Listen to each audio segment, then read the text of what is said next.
आज की वेबिनार की अध्यक्षता कर रहे हैं माननीय बसंत लाल रैदास साहब को सादर आमंत्रित करना चाहूंगा कि वह आए और आज के बहुजन सफरनामा में अपने अध्यक्षीय उद्बोधन रखें। माननीय बसंत लाल रैदास साहब।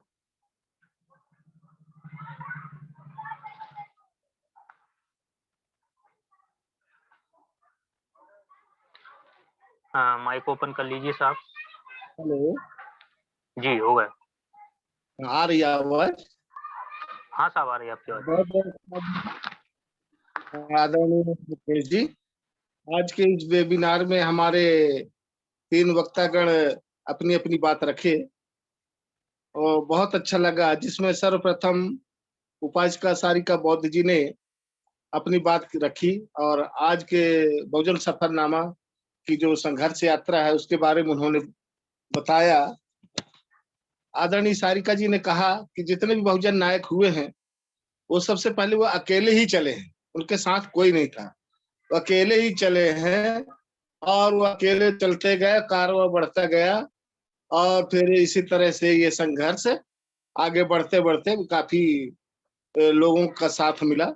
उन्होंने भीमा कोरे गांव के घटना का भी जिक्र किया, जिसमें हमारे 500 बहुजन नायक महार सैनिक जो थे, 27,000 मराठा सैनिकों को धूल चटा दी थी, उसका भी उन्होंने जिक्र किया। वीर बुद्ध भगत का भी उन्होंने जिक्र किया, जिन्होंने अंग्रेजों को आदिवासी इलाके से खदेड़ने का काम किया, उन्हें टिकने नहीं दिया। उन्होंने भंवरी देवी का भी जिक्र किया, जिनका भी हाल ही में हम कुछ सालों पहले उनके बारे में समाचार सुनते थे, जिन्होंने अनपढ़ होकर के भी शिक्षा पर बल दिया, शोषण के खिलाफ संघर्ष करने का काम किया, यहाँ तक कि उन्हें यौन यातनाओं का भी शिकार होना पड़ा, फिर भी वो अपना संघर्ष जारी रखी। इसके आगे उन्होंने डी.के. खापर्डे साहब का भी जिक्र किया, जिनका जन्म 23 जनवरी 1939 को हुआ था। उन्होंने दीना भाना के माध्यम से मान्यवर कांशीराम साहब के संपर्क में आ करके और उन्होंने 6 दिसंबर 1978 को वामसेब की स्थापना भी करी। फिर इसी तरह आगे बढ़ते बढ़ते मान्यवर कांशीराम साहब 1981 में DS4 की भी स्थापना की और फिर आगे चलकर 1984 में बहुजन समाज पार्टी की स्थापना करके उत्तर प्रदेश जैसे बड़े राज्य में 4-4 बार बहुजन समाज पार्टी की सरकार बनाने का काम किया। यही है बहुजन नायकों का सफर, और वह सफर आज से ही नहीं, ये लंबे समय से जारी है और यूं ही यह सफरनामा बहुजन नायकों का चलता रहेगा, अनवरत चलता रहेगा, ये कभी विराम इसमें नहीं लगेगा। तो उपासिका सारिका बौद्ध जी ने काफी विस्तार से अपनी बात को कहा है। तत्पश्चात हमारे दया भाई कवि जी जो है, वो तो कवि के नाम से जाने ही जाते हैं। आपने संत शिरोमणि रविदास जी के बारे में उन्होंने बातें कही कि किस तरह से हमारे संत रविदास जी वहाँ काशी नरेश के पास में जब वहाँ पर सत्संग हुआ, जिसमें वो जीत हासिल की, सभी ब्राह्मणों को पछाड़ दिया और सभी शास्त्रांग में वो पारंगत होने के कारण उन्हें हार दिलाई, और जब ये सभी संघर्ष इसमें पारंगत थे इसलिए उनकी जीत हुई। तो काशी नरेश ने उन्हें सोने की पालकी में नगर घुमाने के लिए उन्हीं ब्राह्मणों को पालकी रखवाई और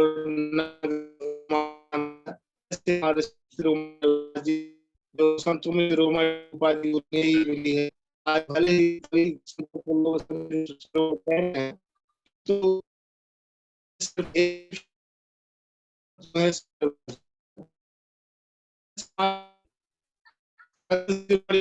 हुए थे, जबकि 40 संवाद आपके सिखों की गुरुवाणी में मिलती है।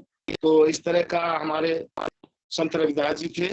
दया भाई ने आप अपनी कविता के माध्यम से बाबा साहब के किए हुए संघर्षों को पूरा विस्तार से कविता के रूप में कहा, ये बहुत ही अच्छा लगा। उन्होंने भी कहा कि भाई वो अपने माता पिता की 14वीं संतान थी। तो ये 14वीं संतान उसी तरह है कि जैसे कहा जाता है कि भाई समुद्र मंथन हुआ था तो उसमें 14 रत्न निकले थे। हमें नहीं पता कि 14 रत्न निकले थे, समुद्र मंथन हुआ था या नहीं भी हुआ था, और 14 रत्न निकले थे या नहीं निकले थे। किंतु हम ये जरूर कह सकते हैं कि हमारे बाबा साहब अपने माता पिता की 14वीं संतान के रूप में ये भारत के ही नहीं विश्व के रत्न कहलाए। इससे बड़ी उपलब्धि बहुजन नायकों के लिए, बहुजनों के लिए और क्या हो सकती है।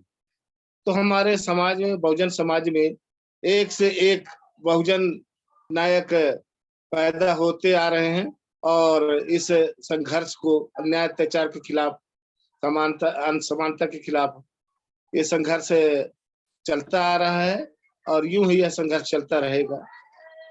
अंत में हमारे सुरेश चंद्र गांधी महिसागर गुजरात वाले साहब ने बहुत ही, चूंकि ये बहुत ही योग्य व्यक्ति, बहुत पढ़े लिखे व्यक्ति हैं और पहली बार उन्हें मैं अपने आंखों से उनके दर्शन किया और मैं देखा कि कितनी बड़ी योग्यता के वो धनी हैं।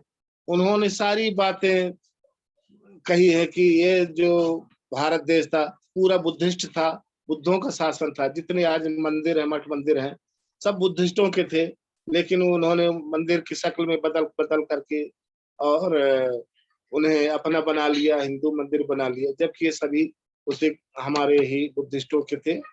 और उन्होंने यह भी बताया कि हमारा देश कितना खुशहाल था, किंतु जब आर्यों का आगमन होता है तो वो किस तरह से इस देश को तहस नहस करके, लूट पाट करके, बुद्धिस्टों को मार काट करके और कैसा भारत को बनाया, आप सबके सामने है। उन्होंने वर्तमान सरकार के बारे में भी जिक्र करते हुए बताया कि स्वतंत्रता के बाद जो हमारे देश में जो कुछ भी विकास हुआ भी था और काफी कुछ हम भारत पर गर्व करते थे, हर नागरिक गर्व करता था कि हमारा भारत इतना संपन्न हो चुका है कि दुनिया में जो है अपनी लोहा मनवाने के लिए वो अग्रसर है।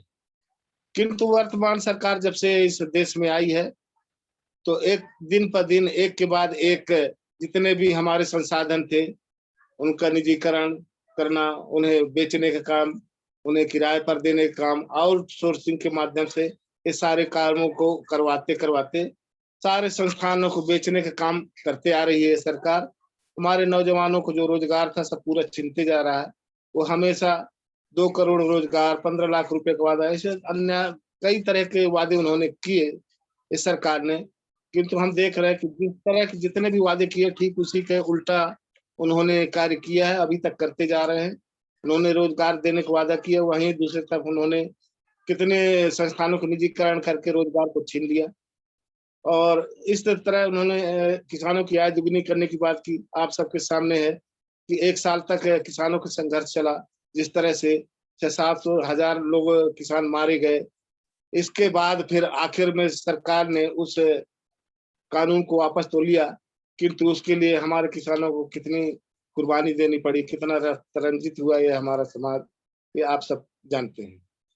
तो यह समाज में एक से एक बहुजन नायक पैदा होते हुए हैं और उनके अलावा कभी बहुत सारे नायकों का तो गुणगान होते जा रहा है जिनका इतिहास में किसी का नाम है भी या किसी का नाम नहीं है, किंतु हमारे मान्यवर कांशीराम साहब के कारण हम बहुत सारे बहुजन नायकों को आज जान पाए हैं।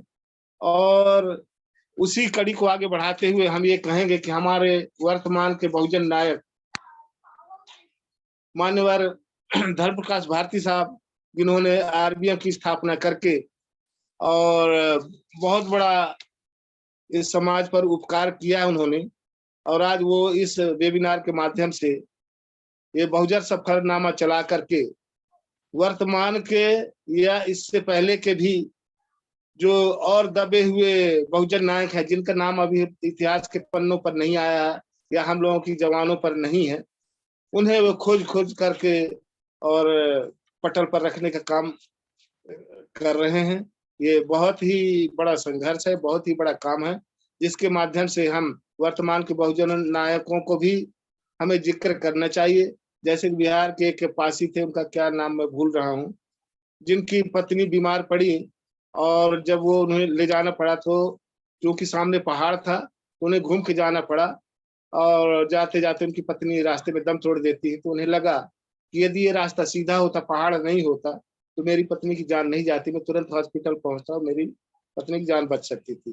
तो इस तरह से उन्होंने संकल्प लिया और उस पहाड़ को खोदना प्रारंभ किया और 3 किलोमीटर का उन्होंने रास्ता पहाड़ खोद करके बना दिया। मेरी पत्नी तो गई, पर इस गाँव की, आस-पास के गाँव के लोगों की किसी की ऐसी मौत ना हो इस लंबे रास्ता को तय करने के लिए, तो उन्होंने संकल्प लेकर के इतना बड़ा रास्ता बनाया। ऐसे बड़े-बड़े मूर्धन्य, बड़े-बड़े महानायक हुए हैं बहुजन में और अभी भी हैं, पैदा होते जा रहे हैं। तो मैं ये कहना चाहता हूँ कि ये सफरनामा बहुजन नायकों का यूँ ही चलता रहना चाहिए, जिसके माध्यम से हम और भी जो छिपे हुए हमारे बहुजन नायक हैं, उनके विषय में हम जान सकें और उससे हमें प्रेरणा मिले और हमारे युवाओं को भी प्रेरणा मिलेगी, ताकि हम उनके बातों को लेकर के, उनसे प्रेरित होकर के आगे हम समाज में भी बहुजन नायकों को तैयार कर सकें। तो ये बहुत ही सुंदर कार्य है। मैं ज़्यादा कुछ न कहते हुए, चूँकि समय भी हो चुका है, तो मैं अपनी वाणी को विराम देने से पूर्व माननीय मुकेश जी से मैं कहना चाहूँगा कि यदि हमारे बाबा साहब हैं जैसे, वो कुछ अपनी बात आपके विचार में रख सकें और हम सुनना चाहेंगे हमारे धर्म प्रकाश भारती के बारे में, क्योंकि वो है भी। तो मुकेश जी, मैं चाहूँगा, मैं अपनी वाणी को विराम देता हूँ और अपनी आगे आपको भी आप आमंत्रित जी, करें। एक साथ है, बहुत-बहुत साधुवाद, नमो बुद्धाय, जय भीम। जी, जी, बहुत-बहुत साधुवाद साहब। अ, आज के अध्यक्षीय उद्बोधन में आपने काफ़ी कुछ आज के जो वक्तागणों द्वारा बात रखी गई उसको आपने कंक्लूड किया और उस पर संक्षिप्त प्रकाश भी डाला और अंत में आपके द्वारा अनुरोध किया गया कि माननीय संस्था के संस्थापक महोदय माननीय धर्म प्रकाश भारती साहब को भी कुछ समय उनके आशीर्वचन के लिए आमंत्रित करें। तो मैं माननीय संस्था के संस्थापक महोदय माननीय धर्म प्रकाश भारती बोस साहब को सादर आमंत्रित करना चाहूँगा कि वह आज हमें आशीर्वचन स्वरूप इस बहुजन सफरनामा में की कड़ी में हमको अनुग्रहित करें, हमें आशीर्वचन दें, हमें माननीय भारती साहब। सभी संत गुरुओं को नमन करते हुए बहुत-बहुत आभार आज की कार्यक्रम की अध्यक्षता की हमारे माननीय बसंत रैदास साहब ने। गुजरात से हमारे माननीय सुरेश गांधी साहब ने अपनी बेबाक टिप्पणी मिशन के संबंध में रखी। मैं उनका भी बहुत-बहुत आभार व्यक्त करता हूँ। हमारे गुजरात से ही दाया भाई कबीर साहब ने भी बड़ी जोशीले शब्दों में अपनी बात को रखा, कविता के माध्यम से महापुरुषों के जीवन पर प्रकाश डाला। मैं उनका भी बहुत धन्यवाद करता हूँ। बरेली उत्तर प्रदेश से हमारी बहन शारिका बौद्ध जी ने भी काफी विस्तार से बहुजन महापुरुषों के जीवन में अपनी बात को रखा। मैं उनका भी बहुत बहुत धन्यवाद करता हूँ। आज के कार्यक्रम को हॉट्स कर रहे हमारे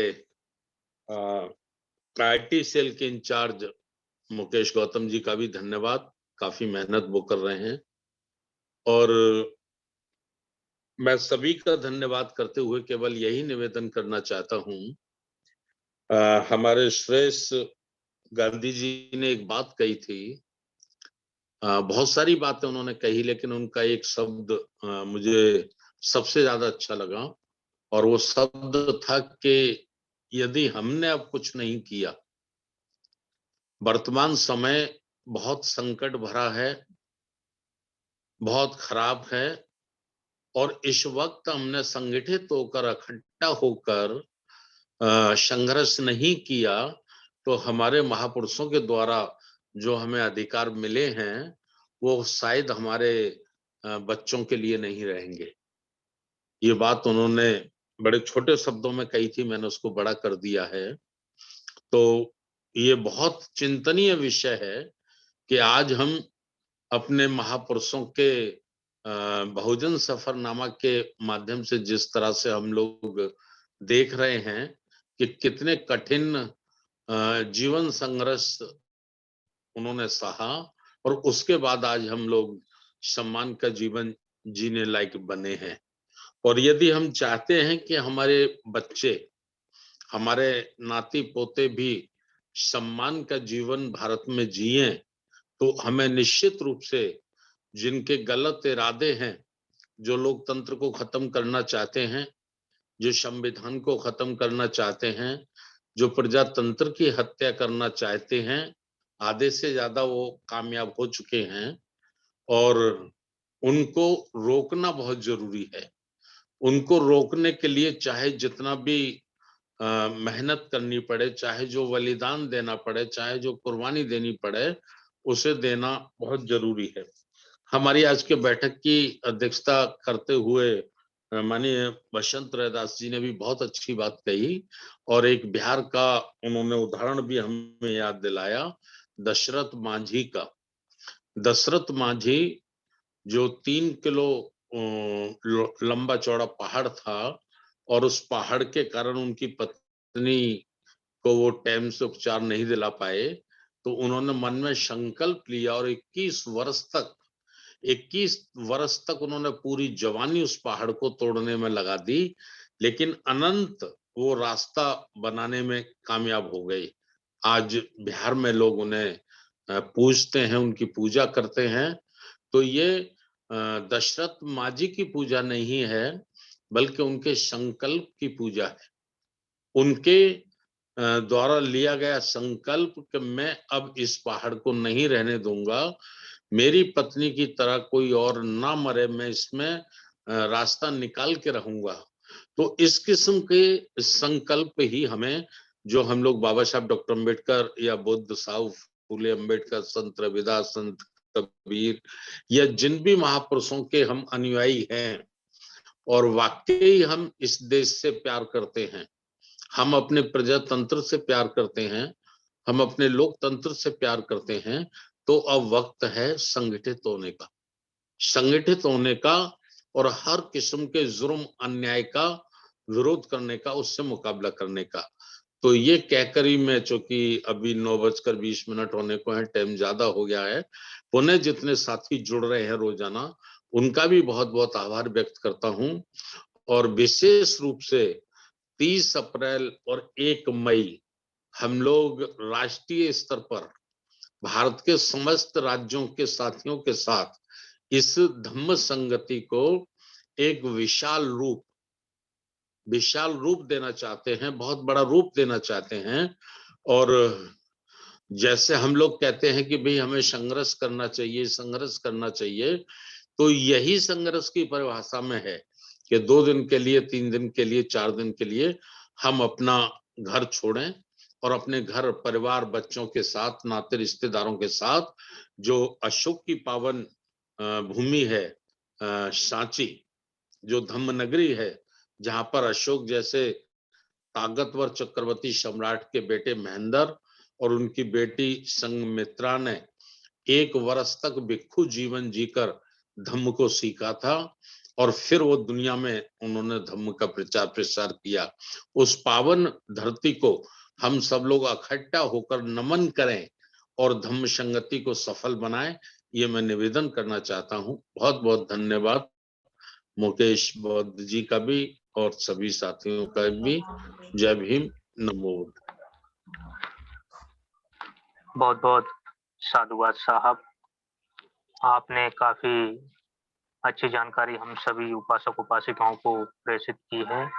और 30 अप्रैल 1 मई को जो सांची में बौद्ध धम्म संगति का विशाल कार्यक्रम होने जा रहा है, तो मैं भी सभी उपासक उपासिकाओं से निवेदन करूंगा कि वह भी इस कार्यक्रम के लिए बिल्कुल तन मन धन से तैयारी में जुट जाएं और अधिक से अधिक संख्या में इस कार्यक्रम को सफल बनाने के लिए हम अधिक से अधिक प्रोग्राम्स लगाएं। तो बहुत बहुत साधुवाद साहब। आज की वेबिनार का समापन के लिए मैं सभी साथियों के माइक ओपन करने की परमिशन देता हूं और हम सामूहिक सभ्य सत्ता कर आज की इस वेबिनार का समापन करेंगे। तो सभी साथी अपने स्थान पर बैठ जाएं, दोनों हाथ जोड़